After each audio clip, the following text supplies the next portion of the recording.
যুক্তরাষ্ট্র ও ইসরায়েলের বিমান হামলার পর ইরানের পারমাণবিক কর্মসূচি নিয়ে বিশ্বজুড়ে নতুন করে উদ্বেগ শুরু হয়েছে।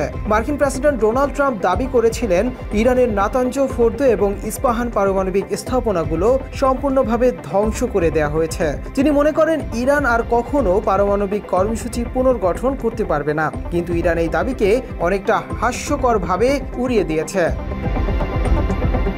ইরানের সর্বোচ্চ নেতা আয়াতুল্লাহ আলী খামেনি বলেছেন, এই হামলা তাদের পারমাণবিক সক্ষমতায় বড় কোনো ক্ষতি করতে পারেনি, তারা আগের মতোই তাদের কর্মসূচি চালিয়ে যাবেন। খামেনির এমন বার্তা নতুন করে ভাবিয়ে তুলেছে গোটা বিশ্বকে।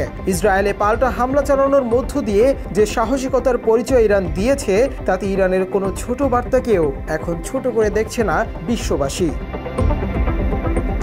ইরানের পারমাণবিক শক্তি সংস্থার প্রধান মোহাম্মদ ইসলামি জানান, হামলার আগেই পুনরুদ্ধারের পরিকল্পনা করা ছিল এবং উৎপাদন বন্ধ হয়নি। তিনি জোর দিয়ে বলেন, তারা কোনো অবস্থাতেই তাদের পারমাণবিক অধিকার ছাড়বেন না। তবে বিশেষজ্ঞরা বলছেন, পৃষ্ঠতল ভিত্তিক অবকাঠামো ব্যাপকভাবে ধ্বংস হয়েছে, পাশাপাশি ইসরায়েল বেশ কয়েকজন শীর্ষ ইরানি পারমাণবিক বিজ্ঞানীকে হত্যা করেছে। এর ফলে ইরানের প্রযুক্তিগত অগ্রগতি কিছুটা হলেও ব্যাহত হয়েছে। মার্কিন প্রতিরক্ষা গোয়েন্দা সংস্থার প্রাথমিক মূল্যায়নে বলা হয়েছে, হামলায় ইরানের পারমাণবিক কর্মসূচি কয়েক মাস পিছিয়ে গেছে। তবে কেন্দ্রীয় গোয়েন্দা সংস্থা জানিয়েছে, ক্ষতির মাত্রা এতটাই বেশি যে পুনর্নির্মাণে কয়েক বছর সময় লাগবে। আন্তর্জাতিক পারমাণবিক শক্তি সংস্থা জানিয়েছে, ধ্বংস হয়েছে বলা যাবে না, তবে ব্যাপক ক্ষতি হয়েছে। এদিকে ইরান দাবি করছে, হামলার আগে তারা গুরুত্বপূর্ণ পরিশোধিত ইউরেনিয়াম নিরাপদ স্থানে সরিয়ে ফেলেছিল। কিন্তু প্রেসিডেন্ট ট্রাম্প এই দাবিকে প্রত্যাখ্যান করে বলেন, তারা এত দ্রুত এবং শক্তভাবে আঘাত করেছিল যে ইরান কিছুই সরাতে পারেনি। মাত্র 30% টাকায় জমির মালিক হয়ে নতুন বাংলাদেশের গড়ে তোলার স্বপ্ন দেখা বাংলা বসতি। 2015 সালে 6 জাতিগোষ্ঠীর সঙ্গে ইরানের স্বাক্ষরিত পারমাণবিক চুক্তি ছিল, যা ইরানের ইউরেনিয়াম সমৃদ্ধি মাত্রা 3.7% সীমিত রাখার বিধান দিয়েছিল। কিন্তু 2018 সালে প্রেসিডেন্ট ট্রাম্প একতরফাভাবে সেই চুক্তি থেকেই সরে যান। এরপর ইরানও 2019 সালে চুক্তি বাতিল করে। সেই চুক্তির ফলে আন্তর্জাতিক পরিদর্শকরা ইরানের স্থাপনায় নজরদারি চালাতে পারত।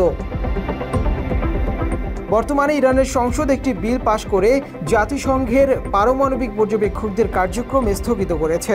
এর ফলে আন্তর্জাতিক সম্প্রদায়ের পক্ষে ইরানের পারমাণবিক কর্মসূচির প্রকৃত অবস্থা জানা কঠিন হয়ে পড়েছে।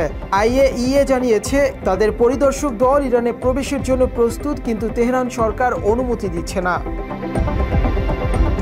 মার্কিন পররাষ্ট্রমন্ত্রী এবং ইসরায়েল একমত যে ইরানের পারমাণবিক স্থাপনাগুলো বর্তমানে অচল। তারা বলছে, ইরান যদি পারমাণবিক অস্ত্র তৈরি করতে চায়, তবে নতুন করে স্থাপনা নির্মাণ করতে হবে, যা কয়েক বছরের সময় সাপেক্ষ।